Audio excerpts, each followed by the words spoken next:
बढ़ गया ना 20-21 वर्ष।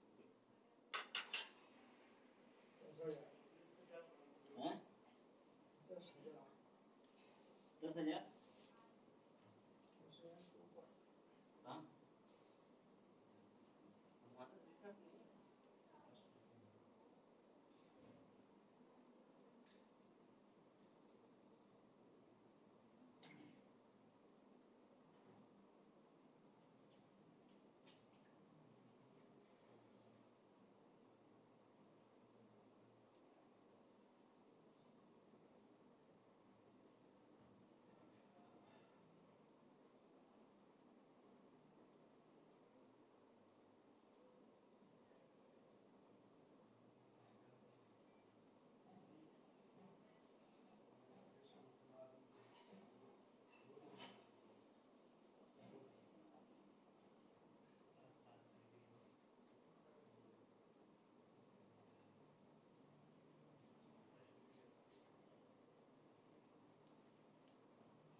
हाँ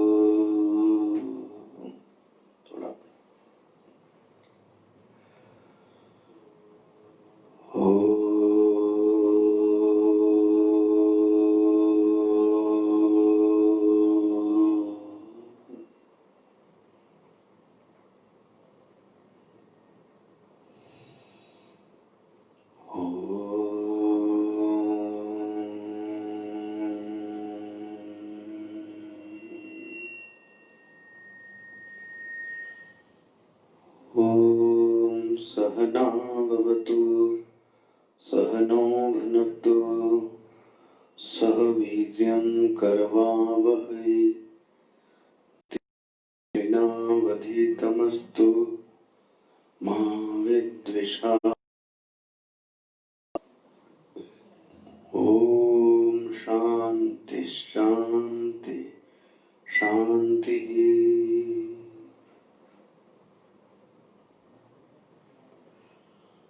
अज्ञानतिमिरान्धस्य ज्ञानाञ्जनशलाकया चक्षुरुन्मीलितं येन तस्मै श्रीगुरवे नमः। तस्मै श्रीगुरवे नमः।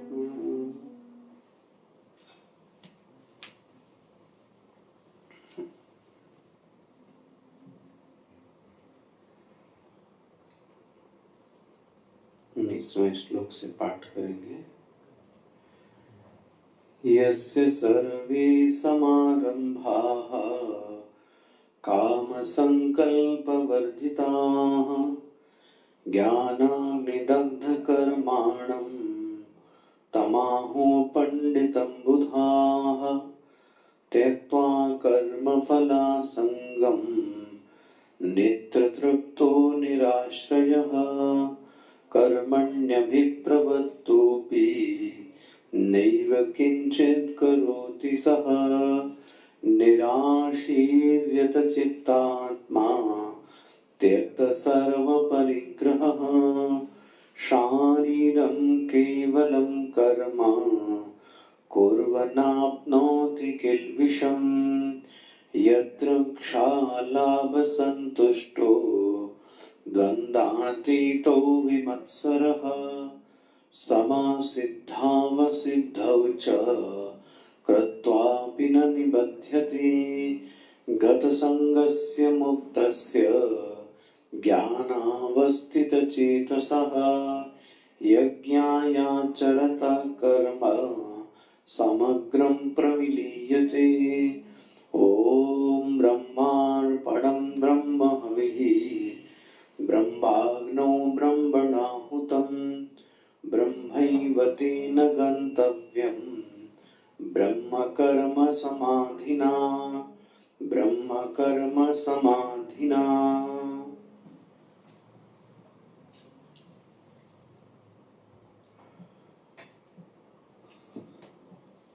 तो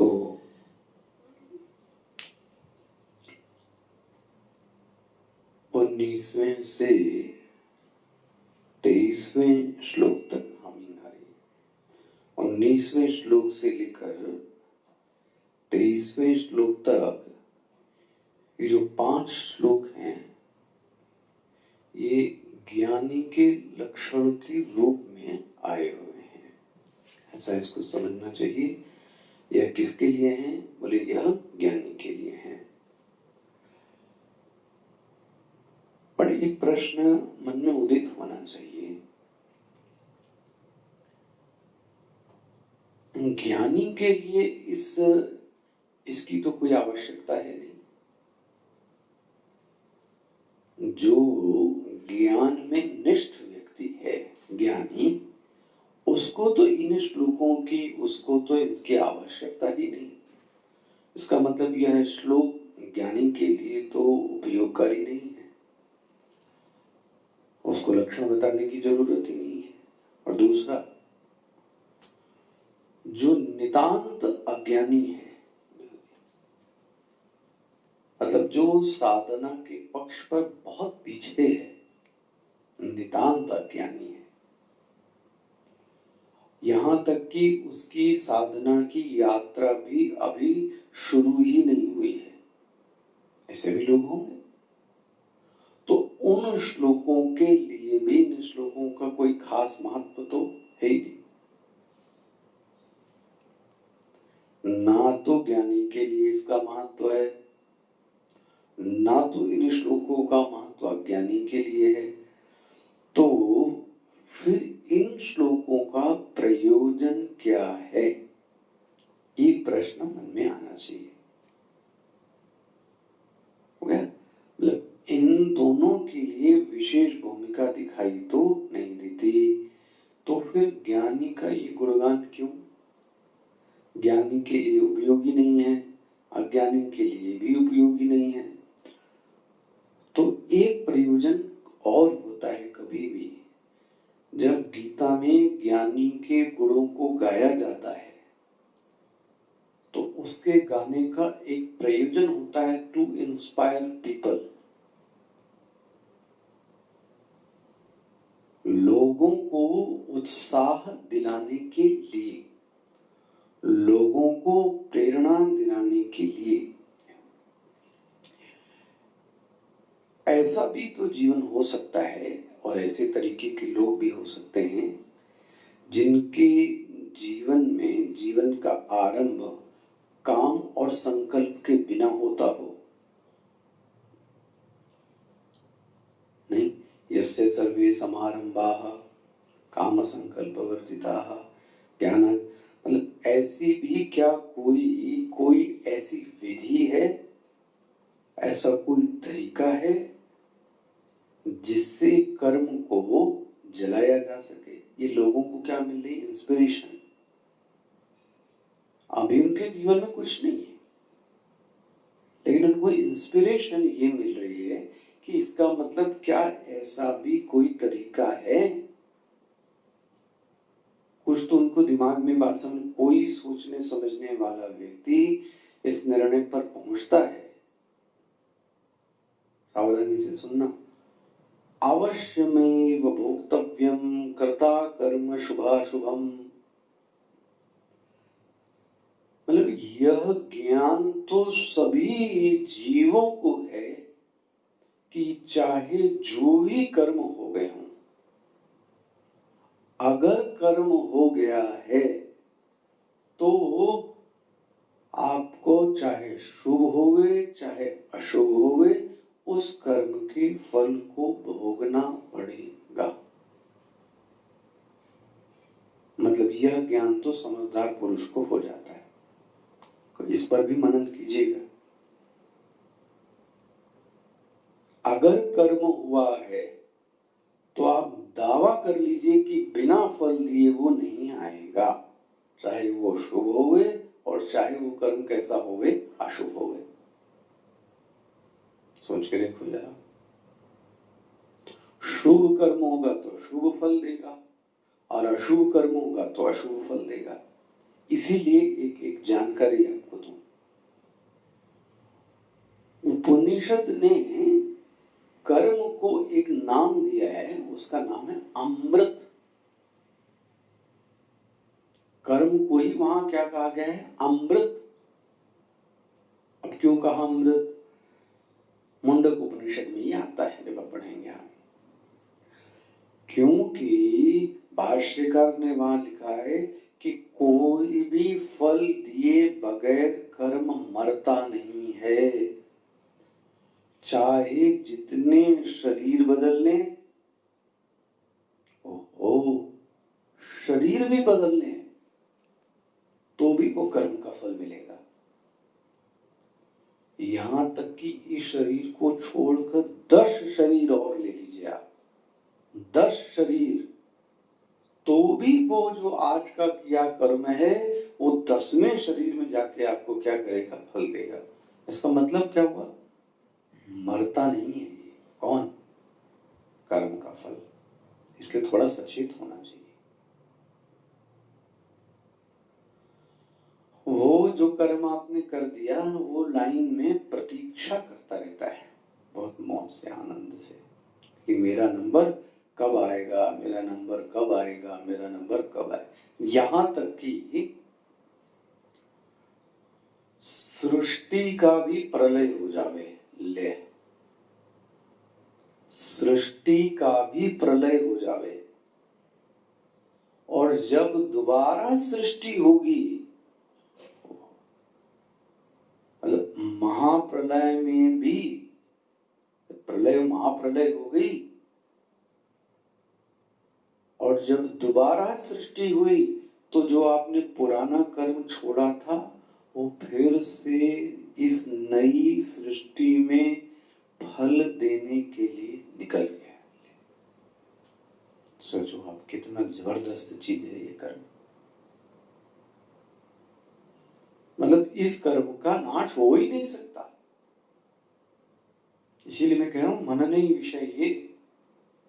एक तरफ ज्ञानाग्निदग्ध कर्माणम कहा जा रहा है और एक तरफ आप कर्म का फल देखो।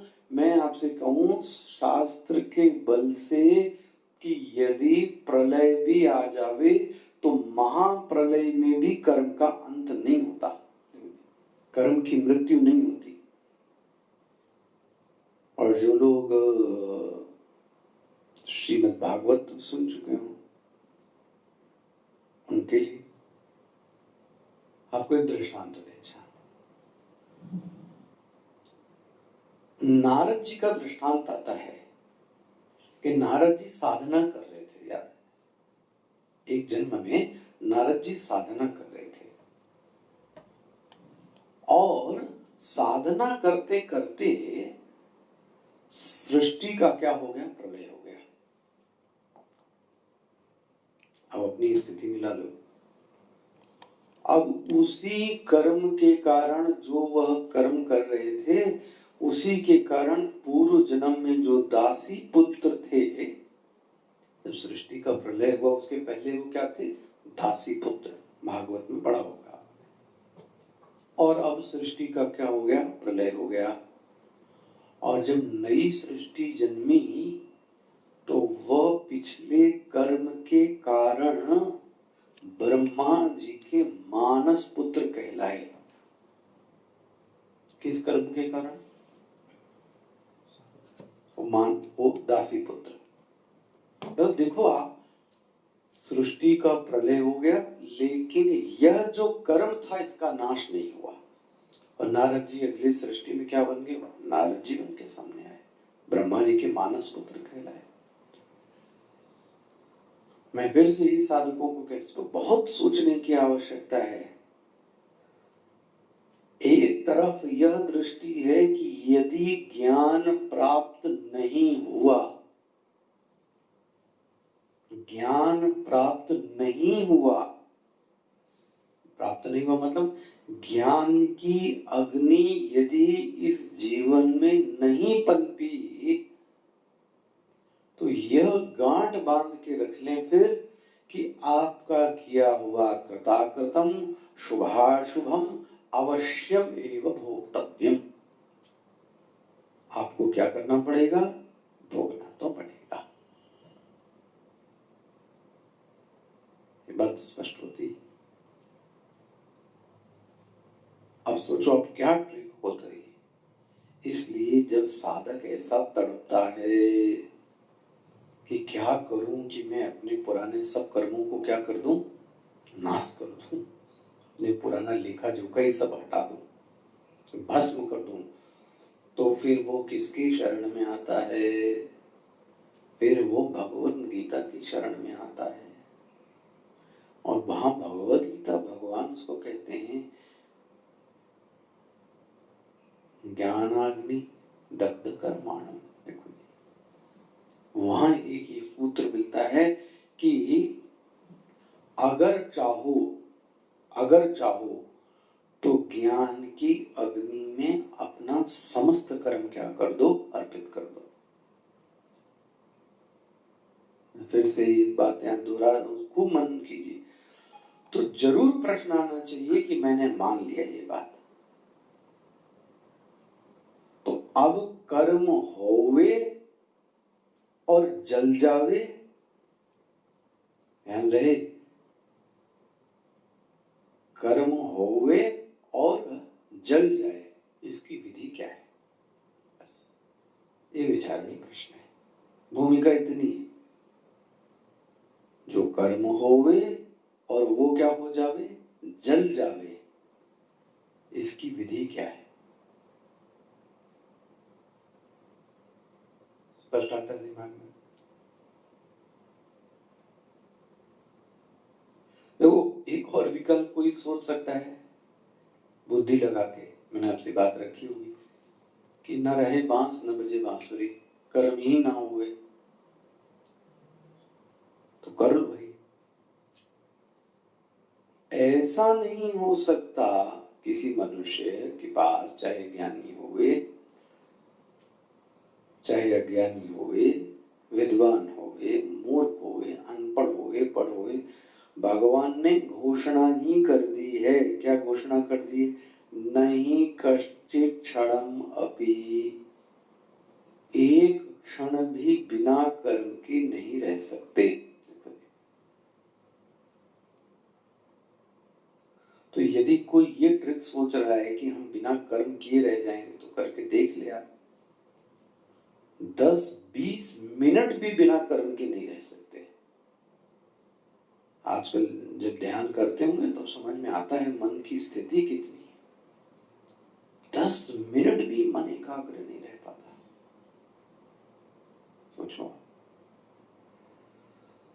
तो हे अर्जुन, कर्म होगा तो उसका फल जरूर होगा, फल भोगने के लिए शरीर आना पड़ेगा, तो जन्म मरण का चक्कर चलता रहेगा। इसलिए क्या कोई ऐसा मार्ग है? बोले हाँ, मैं तुमको आओ बताता हूँ। तो भगवान बुलाते, आओ अर्जुन मैं बताता हूँ। बस किसी तरीके से यह ज्ञान उत्पन्न हो जावे, एक पंक्ति में कह रहा हूं, मैं आत्मा हूं, मैं अकर्ता और अभोक्ता हूं और मैं निर्विकार हूं। बस बस ये ऑपरेशन हो गया। मैं आत्मा दृष्टा हूं, मैं अकर्ता, अभोक्ता और निर्विकार हूं, बस बस।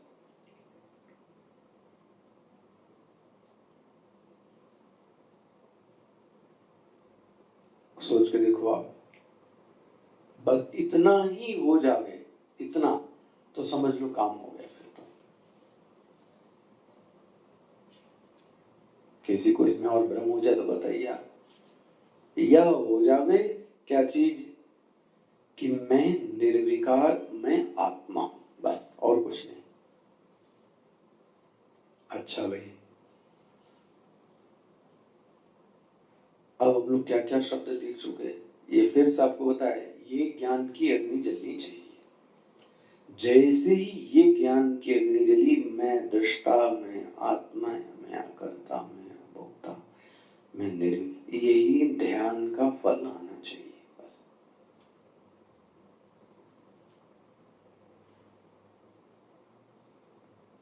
अभी भी मैं किसी स्वामी जी का श्रवण कर रहा था, ध्यान का फल ही है कि ध्यान पर्दाफाश कर देता है सब चीजों का। मतलब अगर किसी चीज पे भी हम ध्यान लगावे, किसी चीज पे भी ध्यान लगावे, तो ध्यान उस विषय के रहस्य को खोल देगा। चलो एक नई बात आपको बताऊं, जब ध्यान लगाएंगे और लग गया तो भगवान की कृपा, मन का शांत होना, आपके दिनचर्या, अगर लग गया तो ध्यान का फल ये होगा कि जिस भी विषय में आप सोचोगे वह विषय तार का तार हो जाएगा, पर्दाफाश हो जाएगा, अपने आप को वह विषय खोल के रख देगा। कौन? जिस विषय में ध्यान लगाया। एग्जाम्पल देता हूं, न्यूटन कोई एक छोटी सी घटना की, एक सामान, एक सेल उसके हाथ से नीचे गिर गया, बस इतनी सी बात थी, नीचे गिर गया। हम लोगों से भी तो गिरता है, बस उसने यही ध्यान लगाया कि ये यहां से नीचे कैसे गिरा, बस इतने में उसने ध्यान लगाया कि ये यहां से नीचे कैसे गिरा, और न्यूटन का नियम आ गया। ये किसका फल है? देखो, जितने भी ज्ञान आए हैं वह सब ध्यान का फल है। थोड़ा इस दृष्टि से विचार कीजिएगा। जीवन में ये जितने भी आपको ज्ञान दिख रहे हैं ना, ये ध्यान का फल है।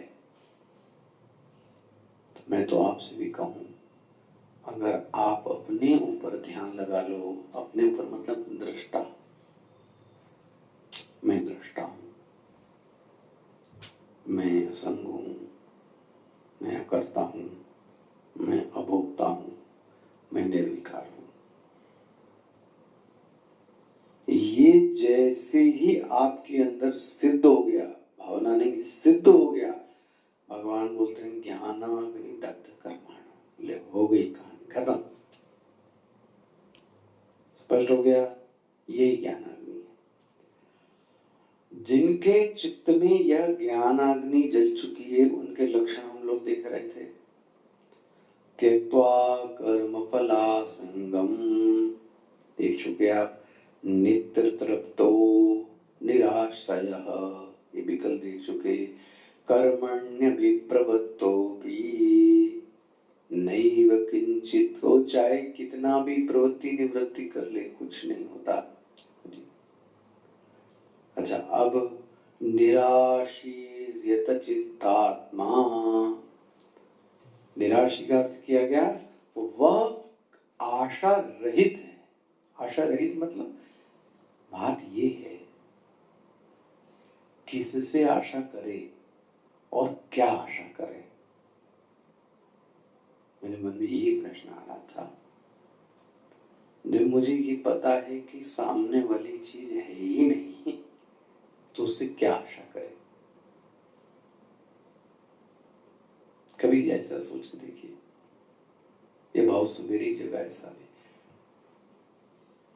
मान ले कि ये व्यक्ति भिखारी है, आप उससे आशा कर सकते हो कि आपको करोड़पति बना देगा? सोच के देखो। जब ये पता है कि इसके पास ये है ही नहीं, तो आप ऐसी आशा कर सकते हो उसके साथ में? अच्छा, प्रश्न ये दूसरा है, वो हम आशा करते ही क्यों हैं?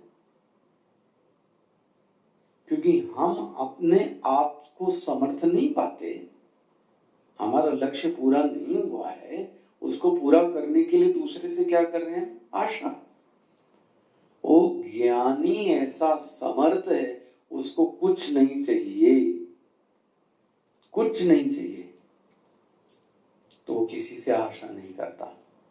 इसका मतलब वह आशा रहित है। ध्यान रखें, इसका अर्थ ऐसा नहीं कि वो निराशी है, ना ना ना।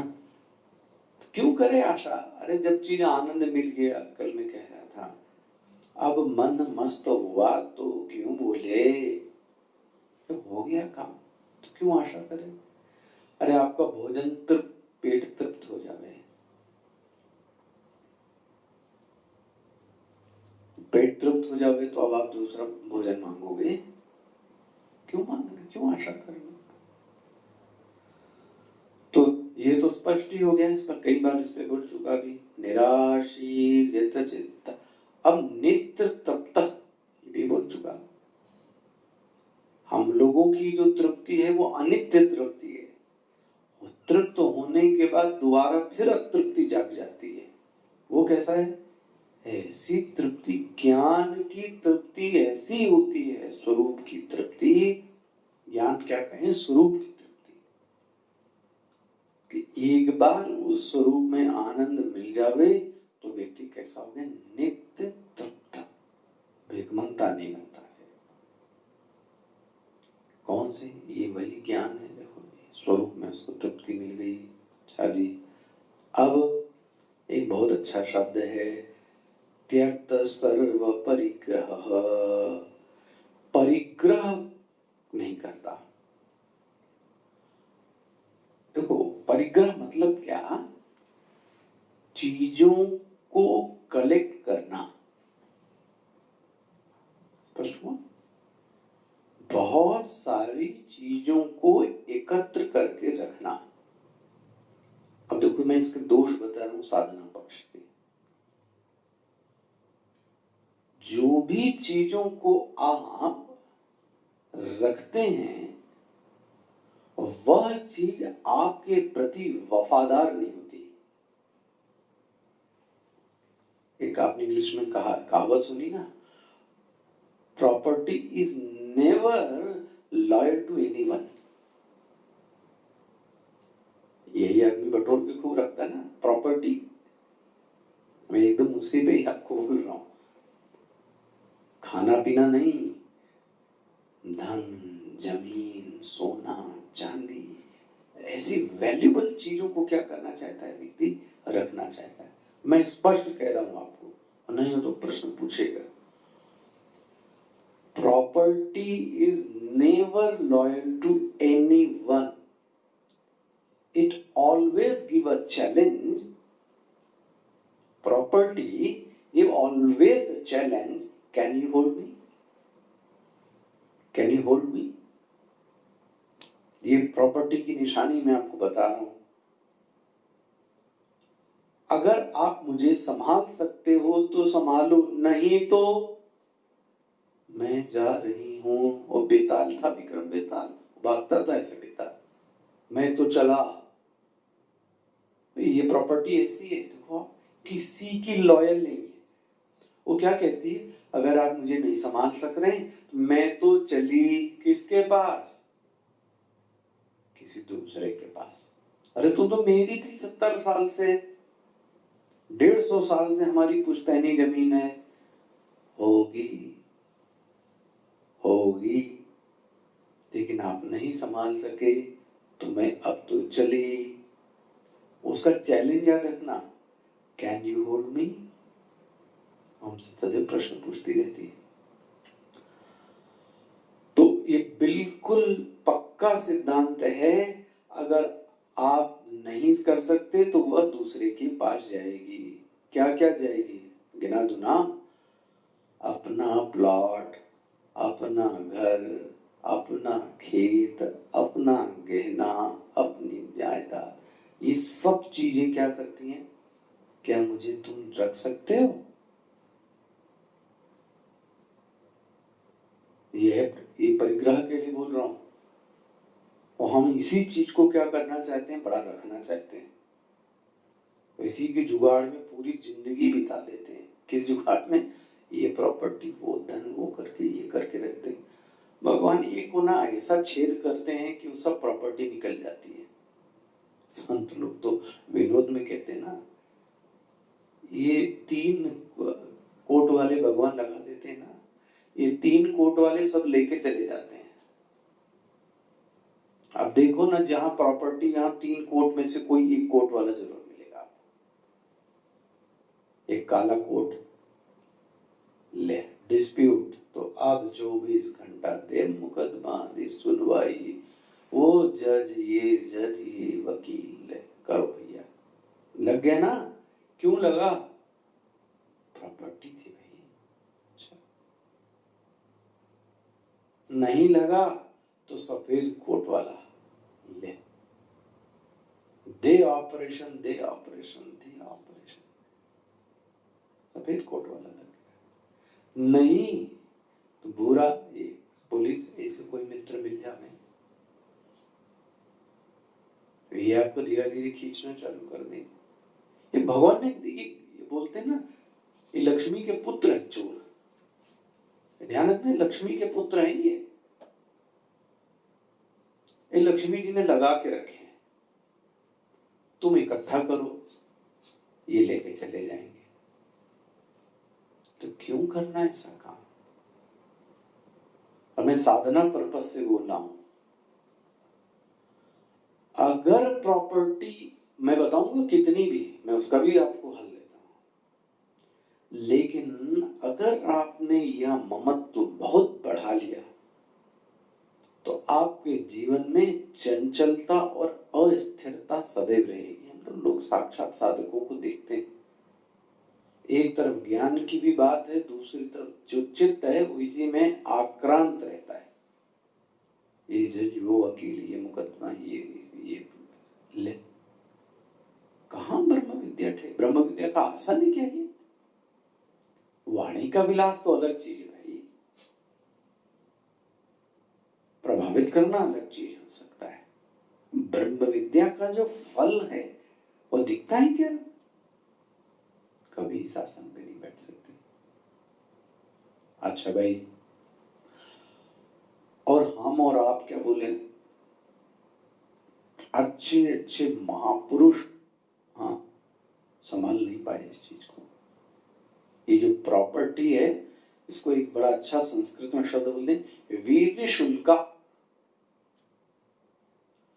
वीर शुल्का का अर्थ है बड़ा सामर्थ्य मांगती है, शुल्क मांगती है, आपकी सामर्थ्य। और अगर नहीं है वो सामर्थ्य, वीर मतलब सामर्थ्य, आपसे सामर्थ्य मांगती है, और नहीं है सामर्थ्य तो दिखा दूं आपको, महाराज युधिष्ठिर नहीं संभाल पाए, दुर्योधन और धृतराष्ट्र नहीं संभाल पाए। महाभारत में संजय बोलते हैं धृतराष्ट्र से, यदि कोई जमीन पर खड़ा होकर बोलता है कि ये जमीन मेरी है, ये महाभारत की बात कह रहा हूं, कौन बता रहा है? संजय धृतराष्ट्र। कोई जमीन पे खड़े होकर बोलता है कि ये जमीन मेरी है, तो जमीन क्या बोलती पता है? हंसती है। ले, आपको नहीं दिख रहा है? जमीन को हंसी आती, क्या आती? खिलखिला के हंसती है। किसी ने पूछा क्यों हंस रही हो? बोलती है यही बात कई वर्षों से कई लोग कह चुके हैं कि ये जमीन मेरी है, और जिसने जिसने कहा उसकी हस्ती क्या हो गई, मिट गई, चला गया, और बोलता क्या है, मेरी है। ये देखो कितना सुंदर ज्ञान दिया इसने। तो ये संजय ज्ञान दे रहा है, यही बात खड़े होकर तुम बोल रहे हो, तो फिर तुम भी क्या हो जाओगे, मिट जाओगे। ये दावा करना कि ये चीज मेरी है, मैं आपसे स्पष्ट कहूं, ये बेवकूफी के अलावा और कुछ नहीं हो सकता। इसलिए बहुत अच्छा शब्द है, टेक केयर, देखभाल करो, देखभाल करो संपत्ति की, मालिक बनने की कोशिश मत करो, वरना आपको ही खींच लेगी सब। अच्छा भाई, और जैसे ही हम थोड़े से कमजोर हुए, शरीर कमजोर हो गया, तो अब ये जमीन क्या होती पता है, खिसकने लगती है। बोलती जाती हूं अब मैं, तो दौड़ो भैया फिर वकील के यहाँ, इतनी भागने दौड़ने की क्षमता हो गई फिर, तो उसका शुल्क चुकाने की शक्ति कम हो गई, मतलब वो आपका ध्यान मांगती है। कौन? प्रॉपर्टी। नहीं चुका पाओगे तो बोलती है अब मैं चली।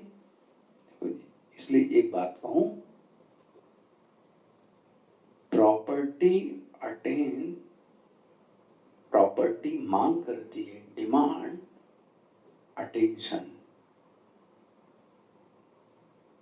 क्या बोला? Property demand attention. अटेंशन मतलब आपसे चाहती है कि आप मेरी देखभाल करो, और कहीं नहीं, मेरी देखभाल करो। ज्ञानाग्नि दग्ध कर्माणम पे मत पड़ो भाई, ये पूजा पाठ सत्संग में ये सब नहीं, मेरी देखभाल करो।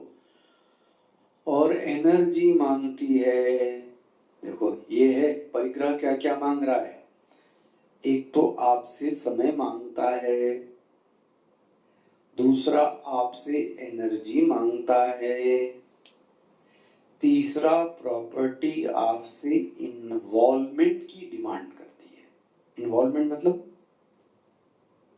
मुझ में क्या हुई है, जरा इन्वॉल्व हुई है। बिना इन्वॉल्व मतलब मेरी ओर तो कुछ ध्यान दीजिए। सोचो आप, ये कौन है जिसने सब चीजें परिग्रह, इसने ये सब चीजें क्या करके रखी हैं, जोड़ जाड़ के रखी हैं। तो जब यह रहस्य किसी साधक को समझ में आ गया, भगवान की कृपा से मैं कहूं ग्रेसफुली, तो वह कहता है भैया अपने लड़के को दे दो, शौक से नहीं, ग्रेसफुली अपना जो प्रॉपर्टी थी उसने क्या कर दी, दे दी। ग्रेसफुली, नहीं दोगे तो छीन लेगा।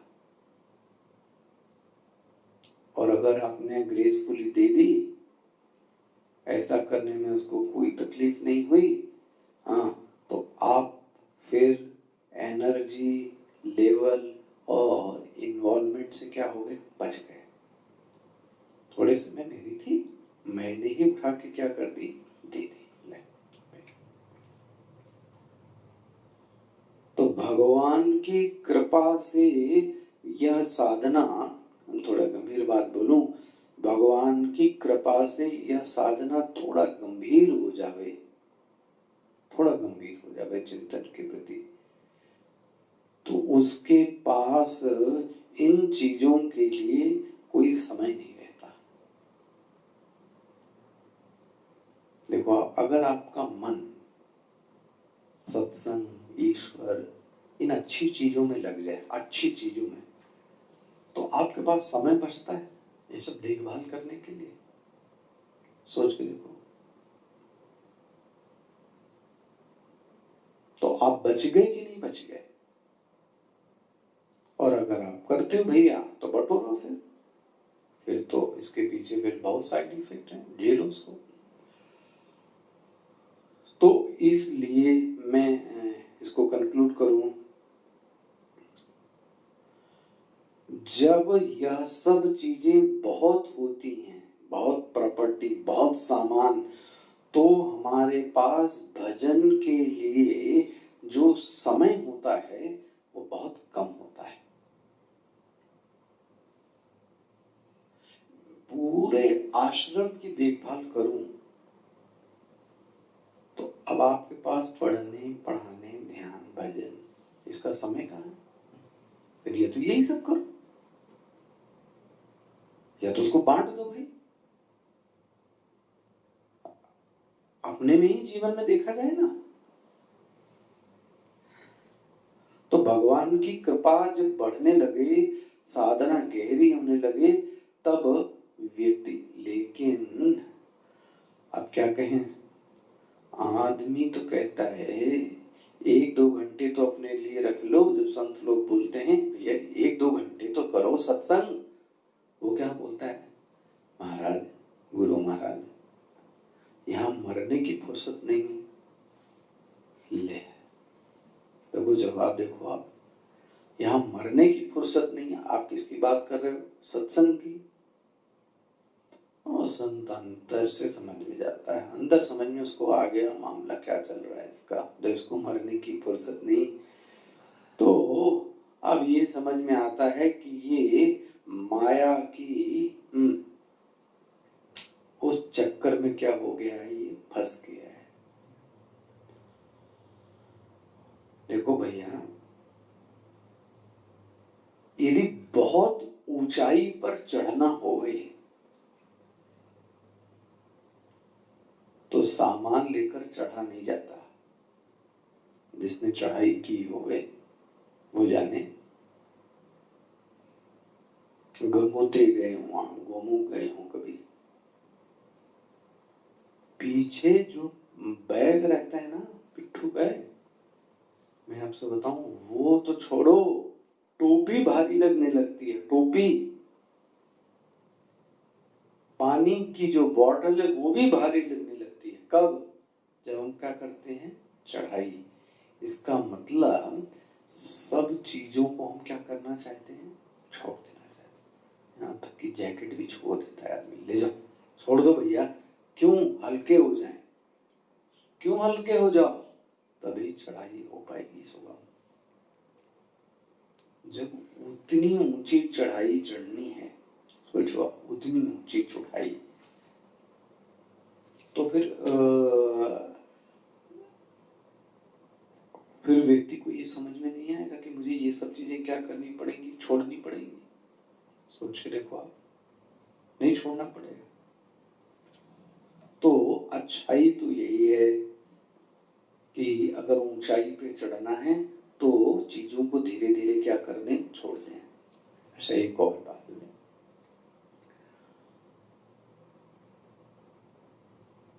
भागवत, श्रीमद् भागवत में अपरिग्रह शब्द के लिए आया। एक साधक मानो कि कहता है, तो आप गुरु महाराज क्या चाहते हो, मैं सब छोड़ छाड़ दूं? हो सकता है किसी साधक के मन में ऐसा आवेश आता है, सब छोड़ छाड़ दूं? तो महाराज इसका भी भगवान ने उपाय बताया है। 3 स्कंद में भगवान कपिल ने अपनी माता देवहूति को यह संवाद किया है। ये 3 स्कंद में वर्णन आता है।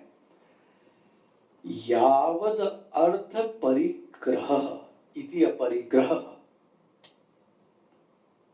बहुत सुंदर अर्थ है।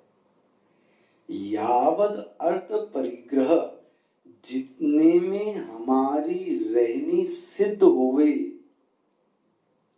जितने में हम गरिमा पूर्वक, भाई सबका अपना स्टेटस भी तो है ना, जितना में हम अपना गरिमा पूर्वक बिना किसी विक्षेप के, अब भोजन ही नहीं है तो ध्यान में मन लगेगा, छत पे सर पे पानी चू रहा है तो मन लगेगा, सोने के लिए पंखा ही नहीं है मन लगेगा। तो ये नहीं कहा जा रहा है ये सब छोड़ दो, उसका उल्टा अर्थ मत समझ लेना। कपिल भगवान, यावद अर्थ परिग्रह, जीवन जीने के लिए, और सबका जीवन अलग अलग है, गरिमामयी जीवन जीने के लिए मैं ऐसा बोलूं, अपने स्टेटस के अकॉर्डिंग जितना आपको लगता है बिना विक्षेप के, जो आपको परेशान नहीं करता, ठीक है, धन दौलत पद आपको जो चाहिए ले लो, लेकिन ध्यान रखना वो आपका ध्यान नहीं लेना चाहिए। गरीब के पास 500 रुपए आ जावे और गरीब के पास 5 करोड़ आ जावे, तो उसका ध्यान किस में लगा रहेगा? 5 करोड़ में लगा रहेगा ना? नहीं चाहिए भैया। जिसमें हमको विक्षेप ना उत्पन्न हो। विक्षेप समझते हैं? साधन भजन करने पर यह बुद्धि ना आवे कि मुझे उसको, जैसे मैं सोचूं कि ऑफिस में 2 करोड़ रुपए पड़ा भैया, कोई लेके चला गया, तो अब ये विक्षेप डाल रहा है, अरे ठंडन गोपाल कुछ है ही नहीं, आ जाओ भाई, हो सकता तुम ही देके चले जाओ कुछ, कहेगा विक्षेप। ऐसी स्थिति रहना भगवान से, साईं इतना दीजिए जामे कुटुंब समाय, मैं भी भूखा ना रहूं साधु भूखा न जाए, इतना दीजिए। यावद अर्थ परिग्रह, इतना चीजों को एकत्र करें जिससे हम बिना विक्षेप के रह सकें। अब मैं ऐसा कह सकता हूं कि यह बहुत सब्जेक्टिव है, it's a very subjective and personal matter. मतलब ये बहुत व्यक्तिगत मामला हो सकता है कि कौन कितने में, भाई जैसे स्वामी जी हैं तो उनका स्टेटस अलग है, अब हम लोग उनसे ही तुलना करने लगेंगे तो मुश्किल है। फिर वृद्ध माता पिता हो गए तो उनकी जो सुख सुविधा है वो हमसे ज्यादा ही चाहिए, हम उनसे तुलना करेंगे, तो इसलिए मैंने कहा इट्स वेरी सब्जेक्टिव। तो भगवान देखो आपको कितना अच्छा है, भगवान यहाँ लिस्ट नहीं बनाते, ये परिग्रह है, ये अपरिग्रह, ऐसा नहीं बोला।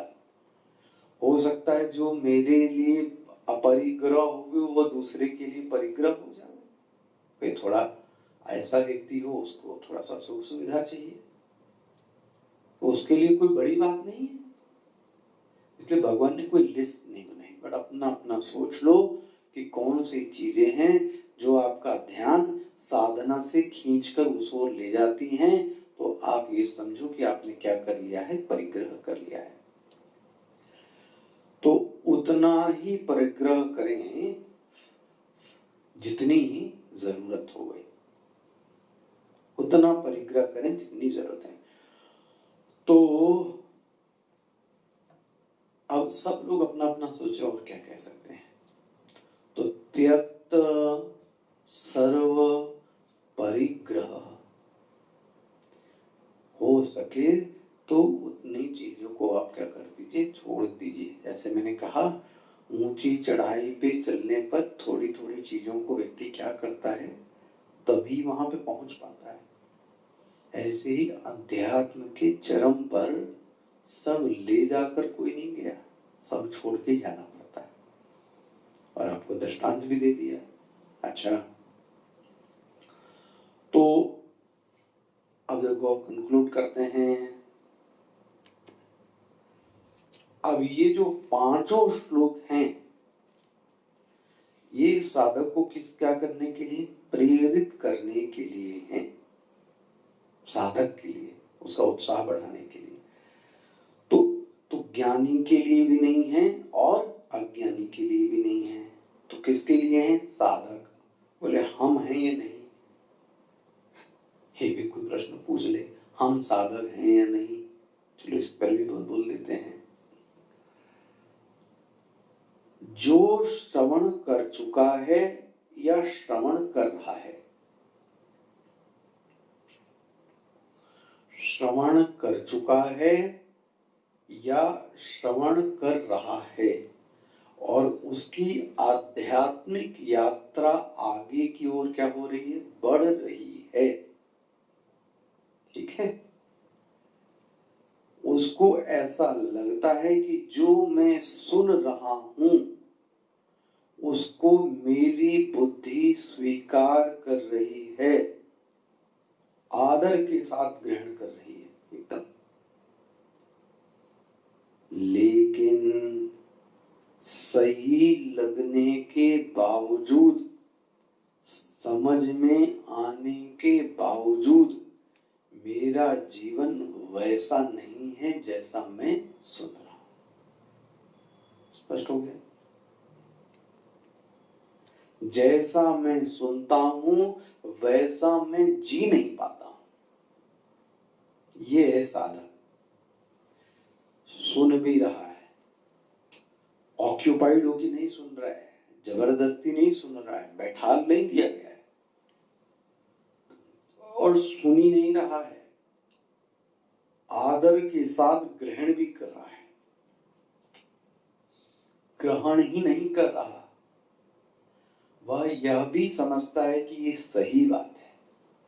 कितनी ईमानदार साधक है, देखो ये सही। लेकिन लेकिन लेकिन जब जीवन में देखता है तो कहते हैं महाराज, जो मैंने सुना है वो मेरे जीवन में नहीं है। तब समझ जाओ वह अधिकारी, वह साधक इन श्लोकों को सुनने का अधिकारी है।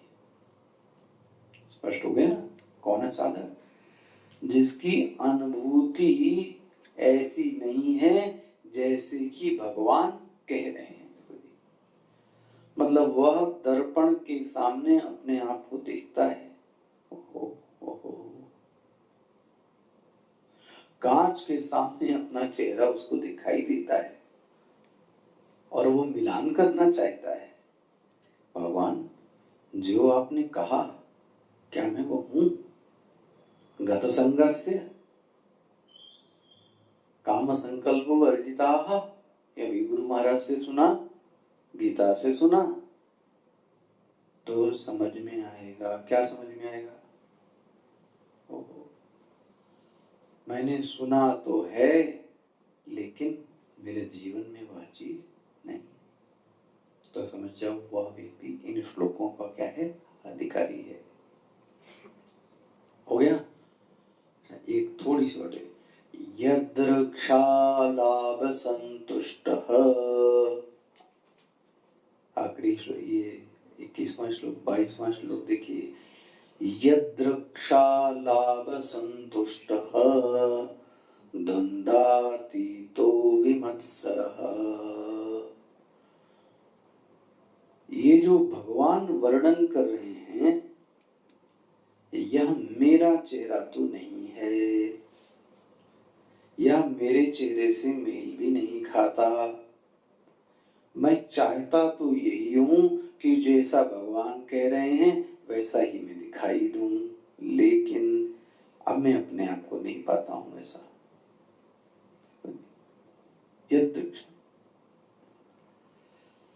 तो यह श्लोक मेधा में टंकित हो जाए तो भाष्यकार लिखते हैं, ज्ञानी का तो ये सहज अलंकार है, लेकिन जो साधक है उसके लिए साधक का नाम साधनानि उच्यन्ते। साधकों के लिए क्या है? ये साधना है। स्पष्ट हो गया? साधकों के लिए क्या है? ये साधना। तो हमारे लिए क्या साधना बनेगी? इन श्लोकों को हम जीने की कोशिश करें। कैसे जिए? यहाँ लिखा है, त्यक्तो सर्व परिग्रह त्यक्त्वा कर्म फलासंगम। हमारी साधना है, अगर मुझसे ये वृत्ति नहीं संभलती, अगर मेरा वह बोध नहीं संभल रहा है, इसका मतलब हमारी कर्म में अभी आसक्ति बनी हुई। अगर ये ज्ञान नहीं संभल पा रहा है, ज्ञान को नहीं जी पा रहे हैं, तो आप समझ लेना मेरी आसक्ति कर्म में भी खूब है, मेरी आसक्ति फल में भी बहुत है। तो साधना ये होनी चाहिए कि फल में आसक्ति खत्म हो जाए और मैं अपने आप को कम से कम ये तो मानूं, क्योंकि मैं साधक हूं, ज्ञानी तो नहीं, तो आसक्ति तो पहले क्या होनी चाहिए? खत्म होनी चाहिए। कौन खत्म होनी चाहिए? आसक्ति। रोज ये घटना चाहिए, तब समझ लो ये। आज ना करते हैं, फिर श्लोक आगे देखते हैं।